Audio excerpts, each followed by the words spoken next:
How you going, guys? This is video 8 in a Non-Duality for Beginners playlist. Why did I decide to make this final video? Because I like the number 8. It seems like a good number to end on. Also, this will just be a general conversation on how this teaching has affected my life and how I use it practically from day to day. I remember receiving a negative comment. It was meant to be negative because what they were saying was, this is all easy to talk about in a safe, comfortable room. And I literally loved that comment. I did love it and I commented back. Because I do, it's true. It's easy to talk about this in a safe, comfortable room. But what's the problem with that? Don't you go to university or college or whatever in a safe, comfortable room to learn knowledge that you take out into the real world eventually? So yes, I know what they're driving at. It's easy to sit around talking it, but I agree. You need to take all this knowledge that you're learning in the safe, comfortable room and apply it in everyday scenarios. With this irritating world, annoying people, all this crap. That's what it's for. End your suffering here and now. That's what it's for. But this video will just be my experiences with non-duality. And just a quick recap, guys, if you're new to these videos, what do we talk about in the previous 7 videos? Self-inquiry, realizing your true self, stabilizing in the witness state, the difference between pure consciousness and reflected consciousness. We learned about the ego, that this ego doesn't have to be killed, destroyed. It just needs to be seen as a function of this body-mind complex. Totally fine. All good. We just need to transcend it. Transcend and include. We also learnt about how this teaching is ultimately non-dual. There is the one appearing separate, how that's even possible. And the last video, video 7, I was talking about spiritual practice. Because up until video 7, we were talking about how to intellectually understand oneness. But what's more important? What you think or what you feel? What you feel is the most important. So video 7 was the importance of spiritual practice to really feel oneness. You know what oneness really is? Love. You want to feel love, oneness in each and every moment, in each and every interaction. That's the ultimate goal. And in this video, like I said, I'm just going to talk about my everyday experiences with non-duality. And here's the one hurdle you need to get over. Well, it was a hurdle for me. These teachings are too good to be true. See, I would learn this stuff, think about it, understand it. But it's almost like you're getting it, but you're not really getting it. Like the implications of what this means, once it sinks in, is wow. It's too good to be true. It's almost like being told, you've won Lotto. And you're like, oh, cool, I've won Lotto. That's nice. And then someone shows you the ticket. And you go, oh, yeah, look, I've clearly won Lotto. Yeah, I've won it. And people are like, you've won $50 million. Aren't you happy? You're like, yeah, I'm happy. I've won it. It's like you know it, but it hasn't sunk in yet. And then at one stage, you go, holy crap, I literally have $50 million. And then you're flooded with all this happiness. You know, it's like you know it, but you don't. You go, yeah, I've won, but it doesn't sink in. That's what I found with non-dual knowledge. For many years, I knew it. I'm like, yeah, it's all one appearing separate, one appearing separate. But these days, why do I act childlike, not childish these days? Not because I'm like a kid again. I'm a responsible adult, trust me.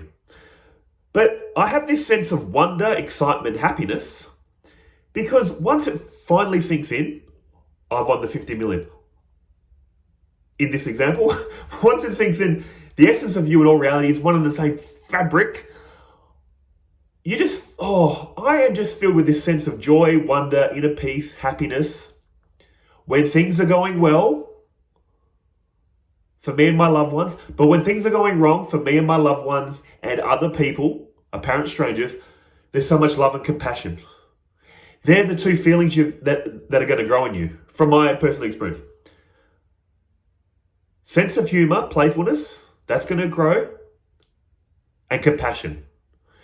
Because you're going to be happy at every opportunity you can, but you're going to have compassion for those that are in suffering. Just because you've realized this amazing fact about what you are at your core doesn't mean everyone else is. This reality is like a collective dream. Don't make this solipsistic, where only you exist and others don't exist. Think of it like a collective dream where your dream character has realized this truth, but other dream characters still feel like it's real to them. And because reality is made of truth, it is true. They are in suffering. And that's where this deep sense of love, compassion, understanding, patience, all those qualities that come from the root of love bubble up in you, because you're like, oh, this reality is the one appearing separate. This is another version of me that's in suffering. So you develop empathy and compassion. You help if you can. You don't become a Mother Teresa. You may do, but what I've noticed is this teaching affects different people differently. They even say this about enlightened people. I will never say I'm enlightened. There's many reasons for that, but also what I've heard is the enlightened, the truly enlightened, they fall into two categories. A lot of them just run off. They don't talk about this anymore. They've realized it's the one appearing separate. They realize ultimately no one's in suffering. So they go, there's no problem here. They run off, live in a cave, or just keep to themselves. There's other enlightened beings that they look at us and go, oh, yeah, it's all an illusion, all an appearance, but these people are truly in suffering. We're apparently in suffering, so they apparently help, out of compassion. And thank goodness for these enlightened beings that share this knowledge. Otherwise, we wouldn't be talking about this. That's why it's such a gift. Ultimately, no one's in suffering. Ultimately, like Neil Advaita says, no one here, nothing to do. That is true, but you feel like there is someone here with something to do. So this person needs to realize this high truth when you feel like the person. And who are the transmitters of this knowledge? The enlightened beings that understood our imagined suffering to help us. But guys, that's the sense I get each and every day. This feeling is increasing. More sense of humor, more compassion. And like I mentioned with that Lotto example, for me now I would say 80% of the way it's sunk in. Most of my life, I'm just stunned that life is happening. And I, of course, occasionally fall into taking it serious. But then whenever I catch myself taking it serious, I remember this knowledge. Why are you taking it so serious?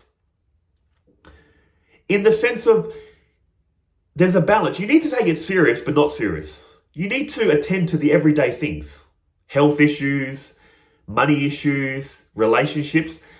Take it serious, but ultimately don't take it serious. Where before you took everything serious. Life is serious. Everything's serious. You know that vibe of just seriousness? Protecting the ego. Yeah, you've got a sense of humor and all. You can laugh at others. You can laugh at yourself a little bit. But you take yourself serious. And if people give you too much crap, then you're going to get angry. But I'm at the point now where I encourage criticism. I encourage people making fun of me because I find it funny too. I can laugh along with them because I don't take this character so serious. You literally feel like you thought you were an actor in a movie and you really believe that was your role, to having this thought, oh, I'm just acting. And then everything becomes lighter, more happier and playful for you. But like I said, you still have love, patience, compassion to others, because it's insensitive to act silly and say it's all a joke, it's all fun when others are in suffering. So you have sense of humor and compassion, depending on the situation. So here's another thing that's affected me, guys. When I first got into these teachings, like we all do, I took the world to be real. I'm real, the world's real. And if someone said to me, notice that you know you're alive. Focus on the feeling of existence, like they talk about in these teachings. I would have to think, oh yeah, I'm alive. Whoa. And then after that contemplation, go back to the world. In other words, this world was at the forefront of my life, and this knowing, oh, I exist, is in the background. What this does, slowly over time, I found, is the more you focus on this feeling of existence, that's why meditation is so important. Sitting with the feeling of, I exist. What you focus on grows. When you do that in meditation, it forms a habit and carries over into everyday life. What I'm getting at is this feeling of knowing I exist, it went from the background and this world to the foreground. Now it's kind of switching where this feeling of being, of knowing, is like the forefront of my experience and the world's kind of fading in the background. That's why you just have this sense of pure, in devotional language, God's presence. It's just the feeling of God's presence pulsating through everything. God's infinite, eternal presence pulsating through this reality. That's the best way I can describe it. It goes from the background to the foreground.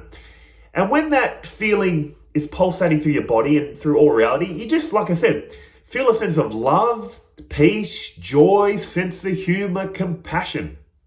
And like I said, it takes you back to being childlike, not childish. It's the best of both worlds. See, a child is all fascinated and playful because they don't know any better. Then we develop an ego and we think those children, they've got a lot to learn. I know the truth. This world is serious and I'm serious. Yes, we need to take it serious. So you need to go through that phase of I'm serious, the ego's serious. But then the next phase is going back to where you started, but with the ego. It's almost like pre-egoic state, post-egoic, which is going back to the beginning, but with ego. And it just makes it so amazing. That's why, look, I probably could make these videos speaking very calm about non-duality. Realize the witness. Realize the wonder. See, I can, guys.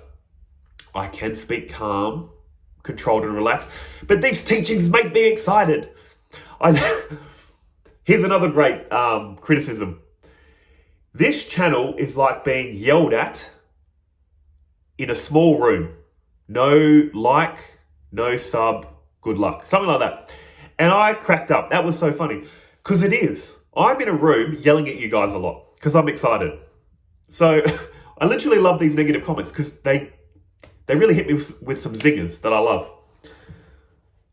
I am yelling. I am animated because this teaching has brought so much joy. I've won the lotto. Not literally. You know what I'm saying? That feeling of excitement. You take this out into everyday life, and I've noticed for me personally, look, I grew up anxious, introverted. Couldn't speak quickly. A lot of umming and ahhing, anxious of people. What I've noticed in the last couple of years, I don't even know when it happened. It reminds me of a headache. You know when you have a headache and then someone says, when was the exact moment that the headache stopped? I don't know. So in the past couple of years or so, something happened in me with these teachings where it all just fell into place. And I'm more outgoing, happy, social. I'm introverted, but I can take on the attributes of an extrovert. And I can see it in people's face. That's the thing. People kind of mirror you. Well, they do. If you've got nervous energy, I used to notice if I'm nervous, they're nervous. Now that I'm more happy, open, and expressive, it makes people around me more playful, happy, and open, friendly. Because deep down, we all want to feel that because that's what we are at our core. So when you bring nervous energy, they're nervous. And if they're nervous and you bring this happy, positive energy, it will relax them. It can chip away at that fear. Because anything that makes you feel open and expanded, happy, peaceful, is natural. Because it's your true self. Anything that makes you feel contracted, is your egoic self. Your true self is peace, love. Love is the absence of separation. That's, again, why all these spiritual practices make this contracted ego slowly open up, slowly expand. That's why it's difficult. I've mentioned this in other videos. Your ego is like a closed fist. Imagine being born like this, closed fist. That's all you've ever known. And then someone says, open your hand up. You'll feel better. And you're like, it'll be uncomfortable. I can't do it. Close up. Do it a bit more. No, I can't. Come on, keep going. Once it's in an open, relaxed state, that's the feeling I've got. This ego has been attacked. Look, I'm not here to bash ego. Like I've said, ego is part of this body and mind. It just needs to be removed of the things it never really had, ownership and control.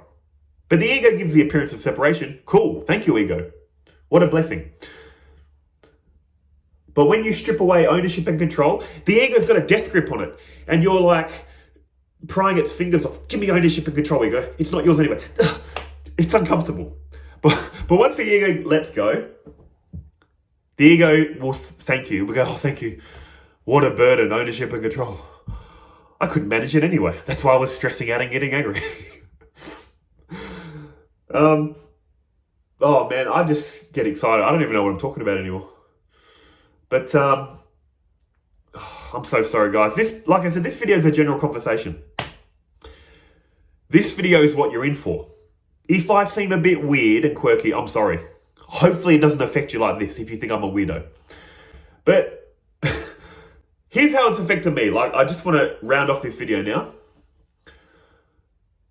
How's it affected me? Like I said, just a sense of joy, wonder, peace and happiness in everyday, mundane things of life. When there's tragedy, you can refer back to the witness state for yourself. I'm not the body, not the mind, not the feelings. There's strategies you can use for your own suffering. When there's suffering of others, there's no point being a clown, being silly. Compassion. There's a deep sense of compassion. Empathy. Because others haven't realized this. That's all I switch between two now. That's all I switch between now, I'm feeling. Compassion, sense of humor. Occasional bursts of anger. Which, that's why I said I'm not enlightened. I will not be claiming enlightenment anytime soon. Because my understanding of enlightenment is total eradication of anger. That's one thing you have to give up to claim you're enlightened. You can't complain anymore. You can't be angry anymore for long periods of time. The enlightened can get angry in a quick flash, and that's usually out of love. They're angry at you because they're trying to snap at you because you're doing the wrong thing. They're trying to shock you. But basically, all this anger, holding it through time, resentment for days, weeks, months, years, that needs to go. I'm sorry, you need to give up anger.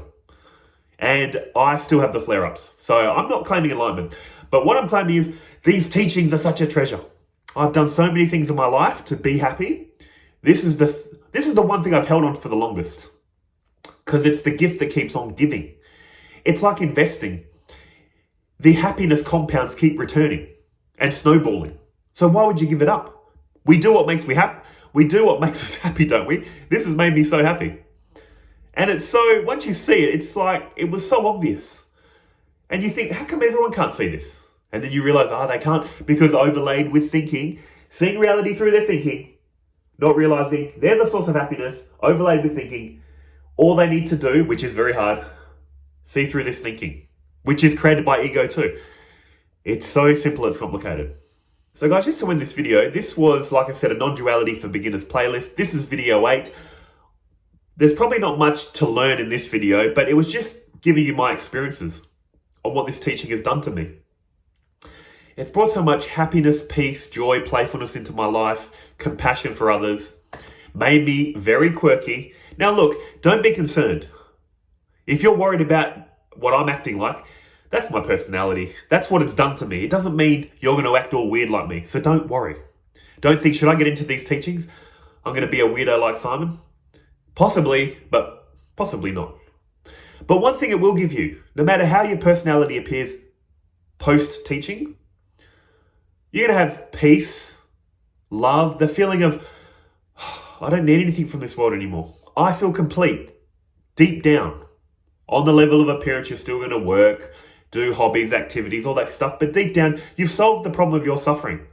Of feeling like, I don't belong here, I'm nothing, I need to gain things from the world for happiness.